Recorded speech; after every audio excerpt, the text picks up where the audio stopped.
powered by Riverside FM. Good evening, everyone. Welcome to a new episode of the Red Devils Corner Kick podcast. I hope everyone has been enjoying their Saturday or their weekend, depending on where in the world you are listening to this podcast. This podcast is a Manchester United Football Club fan podcast discussing everything as much as I can about Manchester United Red Devils. Hopefully, we have a lot to talk about today.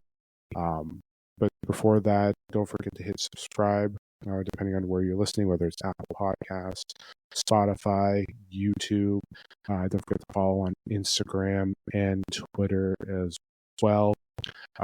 Search just for the Red Devils Corner Kick podcast, and hit a like, subscribe, a follow. I enjoy doing this podcast so far, but it is episode 7 of the podcast. I do know that, and I do apologize to some.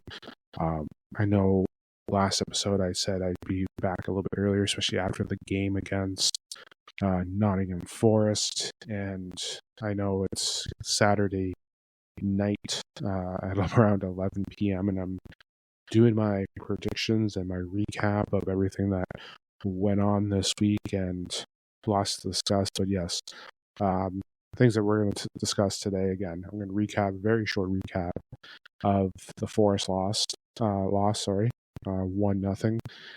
Talk a little bit about Alejandro Garncho. We do have a big match tomorrow at Derby. This is actually my first Derby episode. So we have Man City versus Manchester United. I will give my predictions with my lineup as well. Some injury concerns. Definitely going to discuss a little bit about Ruben Amorim's little comment today about seeing Manchester United win.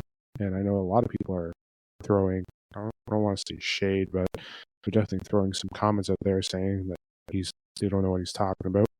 But I will discuss that.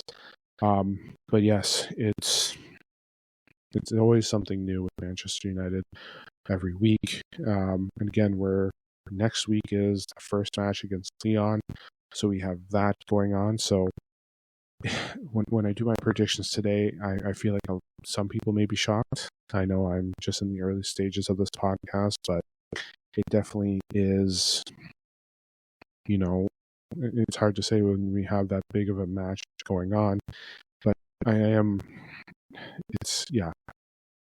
excited for next week for Europa. And a lot of people are excited for Europa next week.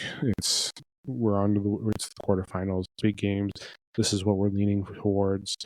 And you know what? This is the best way to Champions League, because again, with the way some matches went today, Crystal Palace winning, it's definitely looking like we might be finishing in the bottom half of the Premier League this year. But don't quit yet, is what I'm saying. Especially with everything going on with potential ticket to 11 teams in Europe next year, potentially. That's what's there. You hope for an all-English final in Champions League and Europa. You hope that Chelsea pulls out in the Conference League. So it's what we're hoping for. And if we can get into the right spot and get that spot into Europe, that'd be greatly appreciated, to say the least. So let's hope. But yes, let's kick it off with our first topic of the night. Okay. Like I said, I'm going to try to make it short in regards to this segment about the loss to Nottingham Forest. I know in my previous episode, I would say that it was going to be better performance, to say the least, compared to what happened when we last played Nottingham Forest at the early stages of the Ruben Amorim era. Losing 1-0 sucks, and I know people talking about Alanga, and that's why I'm trying to make this short, because I don't want to go off and talk about the fans saying, well, we gave away Alanga and look how he's performing. Listen, he is a tremendous player. He is having an incredible year. Yes, former players are always going to get tied to Manchester United because of the club, the state of the club, everything going on. But can we? I'll leave my statement here. Can we just blow past it and leave it go? We know who he was when he was coming through. We know how things didn't work out for him when he came through. So let's just leave it there. Again, incredible. He scored. He was an incredible goal. It wasn't as quick as the last time that they scored, but they did score. But overall, the performance of Manchester United, it wasn't bad. It was better. They did have their opportunities to score. Listen, they're facing a top 3 team with an incredible defense. They had their chance, the opportunity at the end. Man United to at least tie it. But again, they played extremely well. Nottingham Forest, they're a top 3 team, and we had our opportunities to score. And this is going to kind of lead into my next segment in a moment here, but overall performances, because again, I usually do my 3 of the match, and it's hard to say who I'm going to put in there. Our attack was dreadful. But if I'm going to put some people there, I'm kind of going to lean towards Diego Dallo, Dorgu, for getting crosses in, trying to get stuff into the box. I am kind of leaning towards not Dorgu at the moment. Or was it because of the score with Alanga, because he was the one chasing back? It's really hard to try and think of 3 men of the match for this game, especially with the way things are. But I did like Diego, and I did like Dorgu, because again, they did try to do things to try and get the ball moving. Xerxes was not the best in what I thought it was. Garnacho, he played well, but treading back, but the kid, and that's what's going to lead into my next segment about discussing about Alejandro Garnacho. The kid just needs to take a moment when he gets the ball and read the situation, read the room, to paraphrase his style of play. Just read the room when you get that ball. See what you're looking for. Look for Bruno. Look for Højlund. Look to see what's going on around. But yeah, the attack wasn't the best. Xerxes didn't do anything special. Højlund didn't get anything fed to him. Again, Diego Dallo did do things, getting the cross through. Dorgu did as well. You can say Bruno potentially. But I think my 3 will be De Ligt, because he still played well, got injured, still played the full 90. Dorgu, Dalot. So the 3 Ds, I guess, to take at least. Well, yeah, you can say that. Let's go with the 3 Ds. We'll call that Matheus De Ligt, Patrick Dorgu, and Diego Dallo. Those would be my 3 men of the matches. But again, we had our opportunities. They didn't do the great. Onana made some good saves. Lenny Euro was back, which was good. Ugarte going off around half was kind of concerning, but I think he's still recovering from the Bolivia match that they had there at the high altitudes. So that could have been a concern. Again, Garnacho and his wild shots, not reading the room. Højlund, nothing. Even Xerxes, when he was playing the 9, wasn't there. It was an unusual lineup, having Bruno starting the 10 and going back to pivot.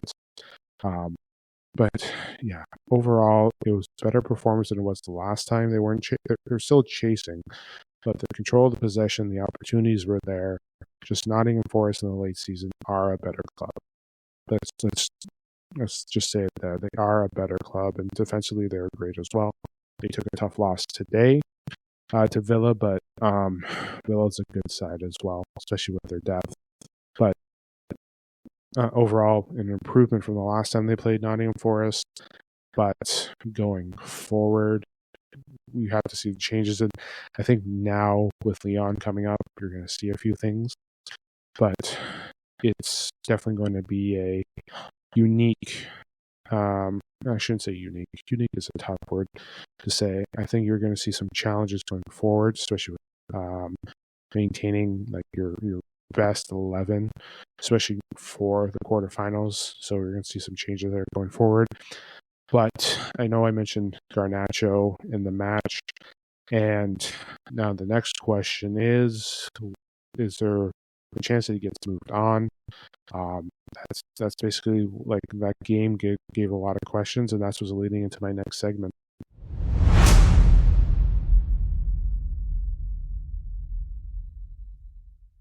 So, I know Garnacho is a young player. I do like him. I like things that he was doing under Ten Hag. Since the change, it has been kind of an up and down. He did go in the drought like Rasmus, not scoring. Before the break, did get a goal.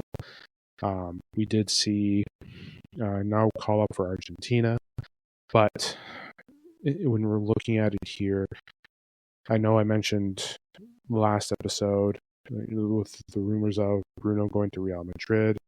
Now, could that be the reason why they keep Garnacho and Manu? Maybe.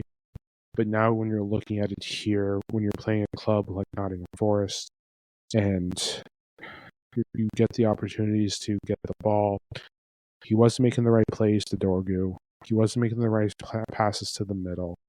He was taking arrogant shots. Only I think one of them went on target. Like he needs to, like I mentioned in the last segment, he needs to learn to read the room when playing on the attack. And the question is now is when you were playing this, because again, I know we played Ipswich before we left the break. Let's not pretend that we were playing a top 6 team or anything, that we were just like, there were some struggles there. And when you're trying to move the ball, get spaces going through, it was Ipswich last time, correct? I'm just gonna pull it up, because at the break, just a lot of things are going on. When you're looking at it here, so let me just get everything back from the schedule from before, definitely before the break. So let me just take a look here. The 16th, that was the last time. Sorry, it was Leicester. Ipswich, we did win. I'm not going to take that away. We did have a win against Ipswich, but the Leicester City, it was a 3-0 win, and obviously Leicester is going to be relegated to the championship. But we know that they scored. We had some things like Hoyland ended their drought for scoring. We saw that. But Leicester is not Nottingham Forest. They're not Aston Villa. They're not Chelsea. They're not Man City. They're not Arsenal. They're not Liverpool. And they're also not Newcastle. I know Newcastle is lower, but even still, all good clubs in front, even Crystal Palace. But when we're playing the teams that we are we need to battle and show strength against, we are struggling against, and yes, the term maturity comes into question. He has the talent, but it's just he has to take that extra step. He has to read what's going on. Sometimes he was just seeing the ball and just trying to blast it.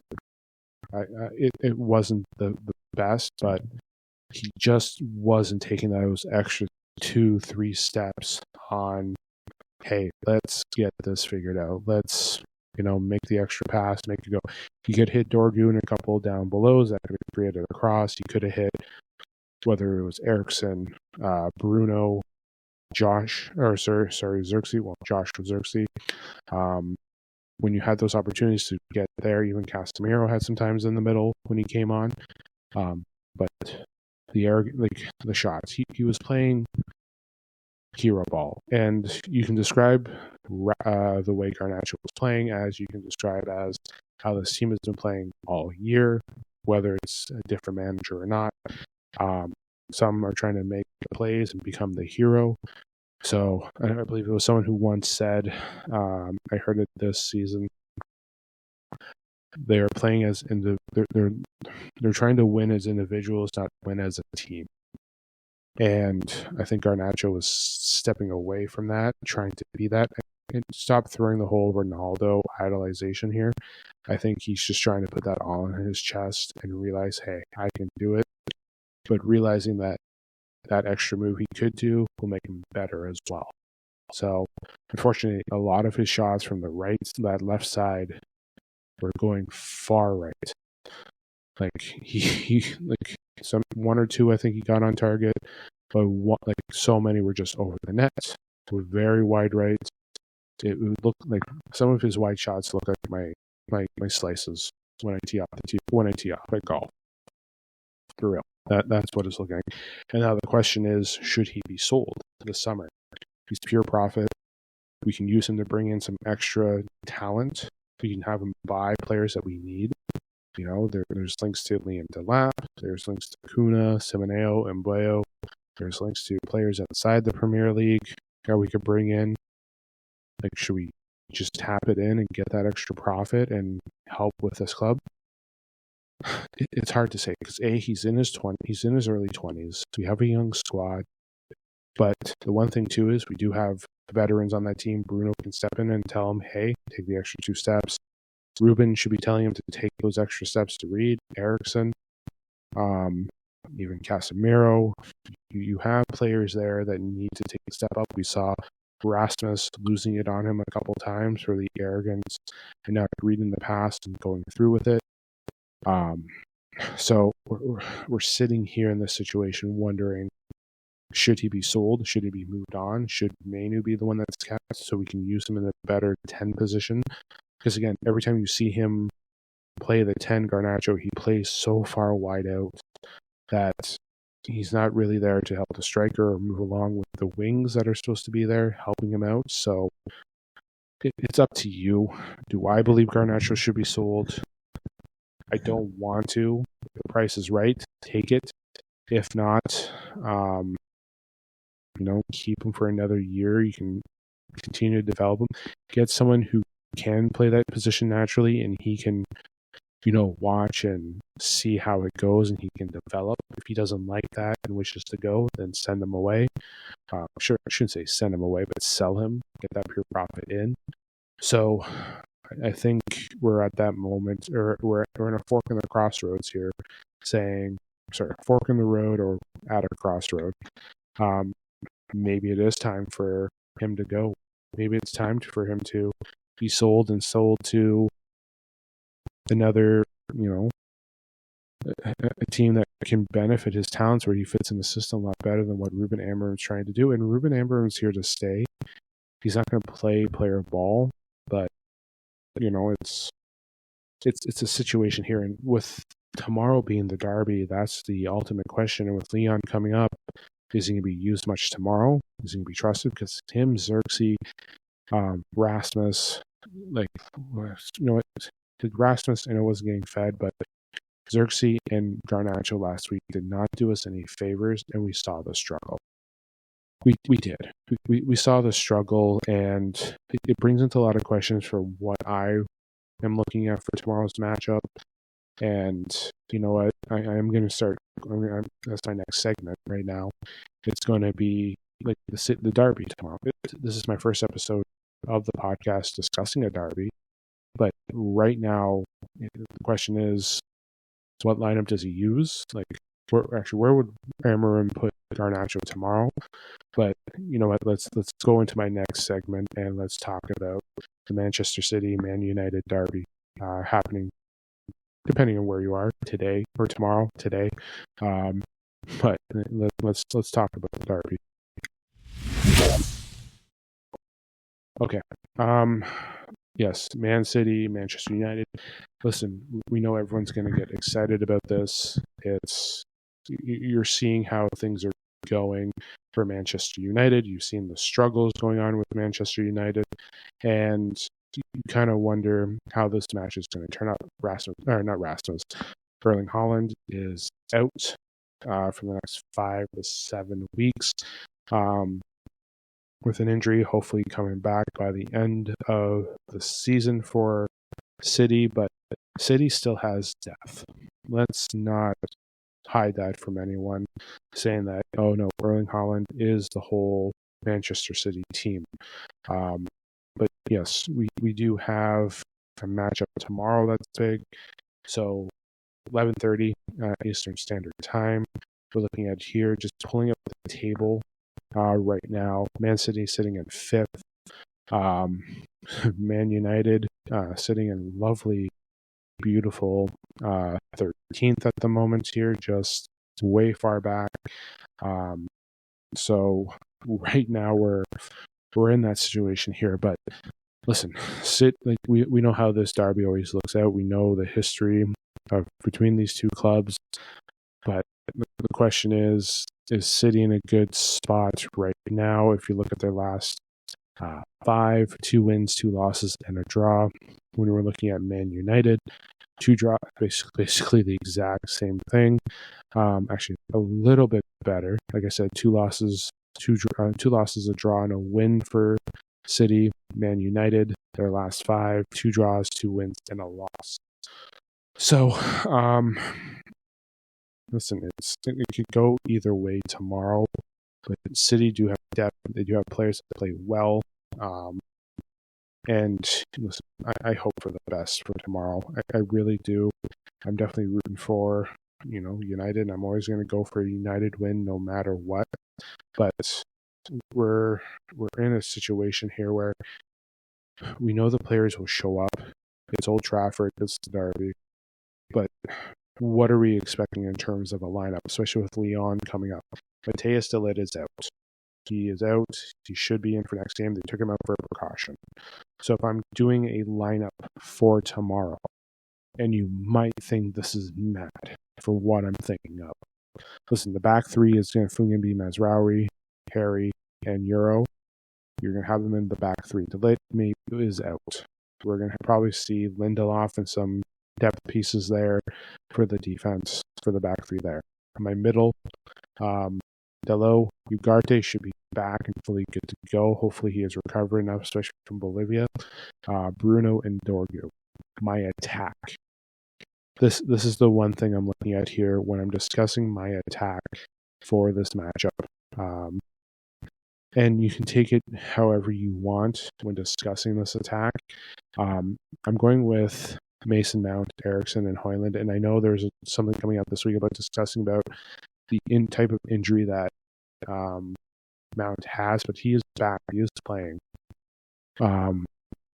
Listen, that injury going down the road, that's something that they may look at here to help prevent for him from having any more injuries.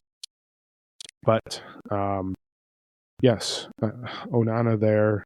You may be having Bayender going to the quarters. You have Maz, Harry, and Euro, which I think are fine. Again, I would have had De Ligt where Harry was. But you're going to have to keep those 3 there as well.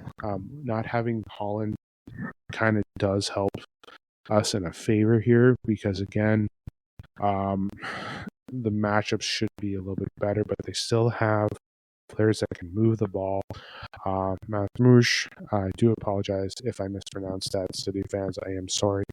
Has been a nice replacement. You still have Doku. You still have Phil Foden. You still have Grealish. You still have De Bruyne, who is leaving at the end of the season. You still have pieces there.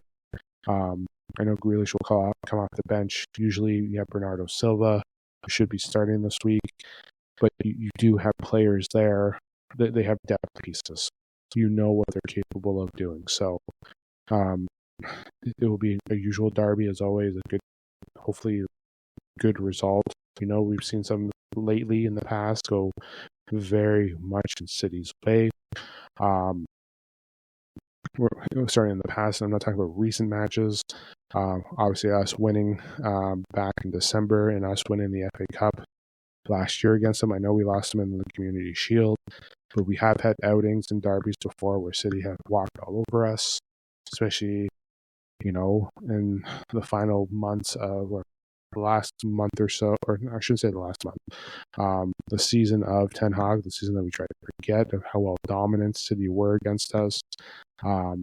Even in Ten Hag's first year, the second leg, or I shouldn't say the second leg, but the second match that we faced them, they beat us pretty good.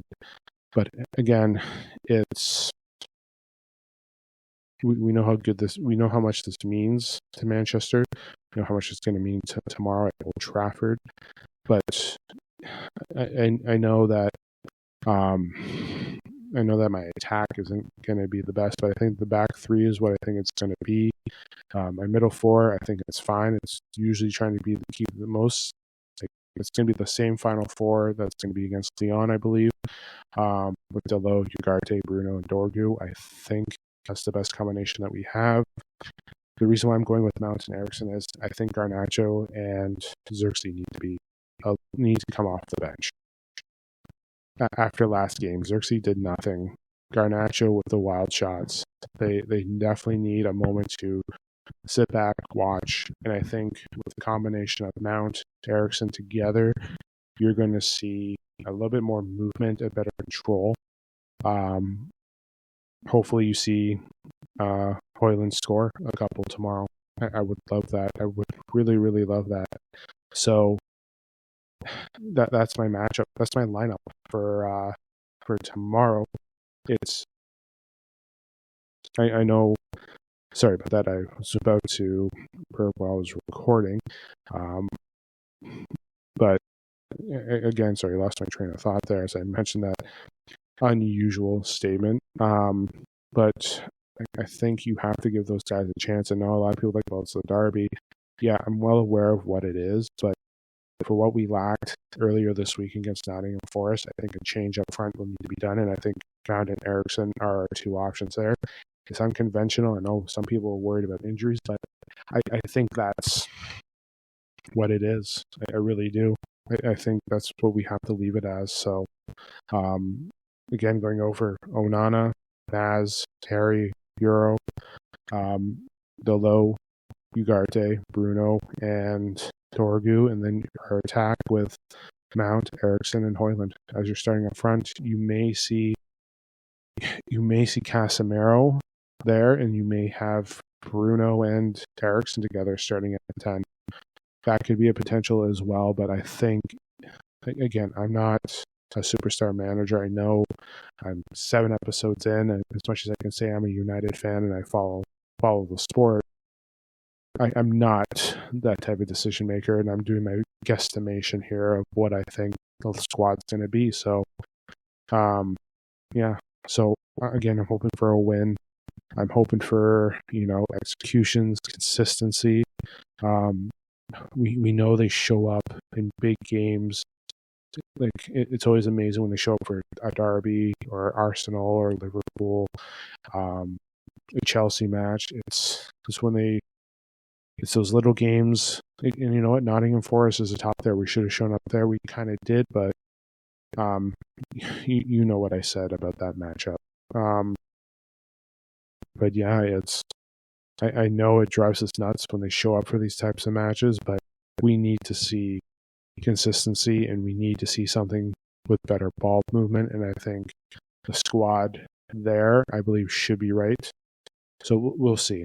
It's just a matter of what can we do. And with Leon coming up, rotation is kind of key because, again, that Leon matchup is huge. It's quarterfinals. Our goal is to appear in Champions League. Goal to win the Europa.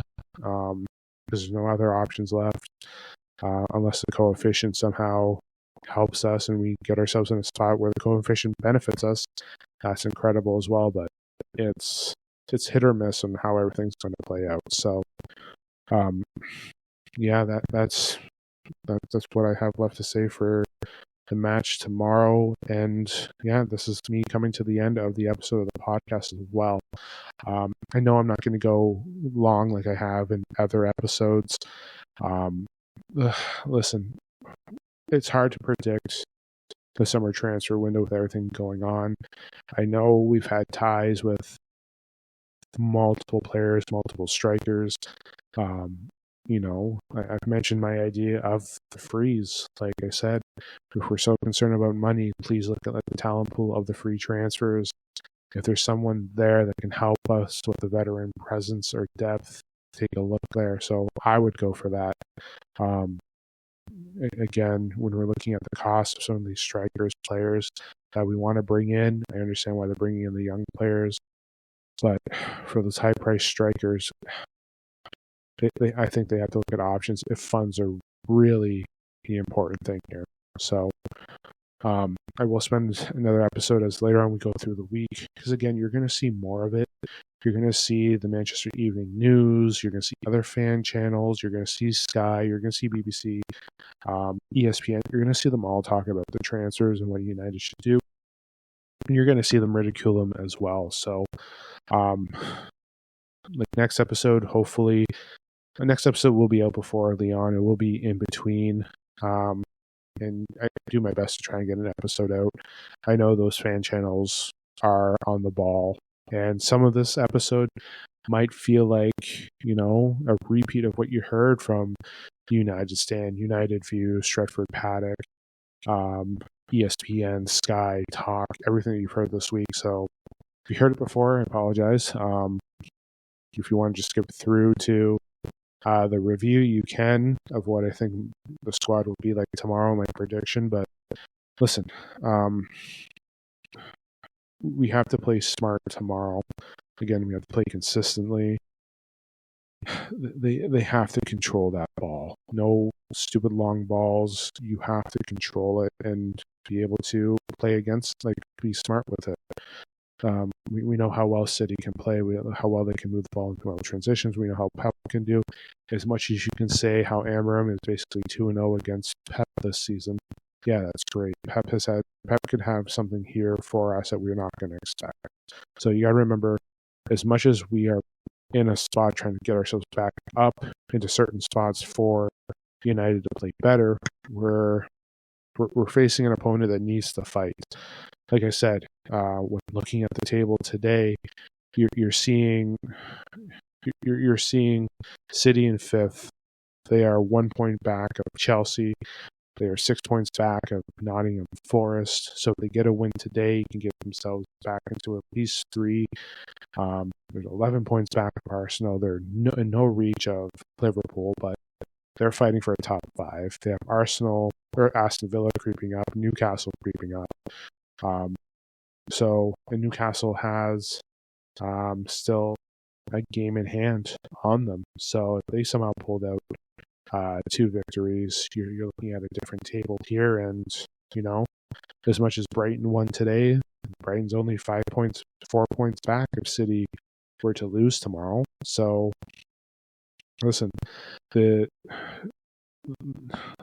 setting for the table for the top 5, top 6 is very key, and City is battling with that because, again, Champions League or Europa, that could be where they are next year. It's either or, and that game tomorrow it's a game that they need to win. We would like to win and get momentum, but City has got the game that they need. So this is a game that they need. They can't drop points, especially coming down to the final 8 games of the season.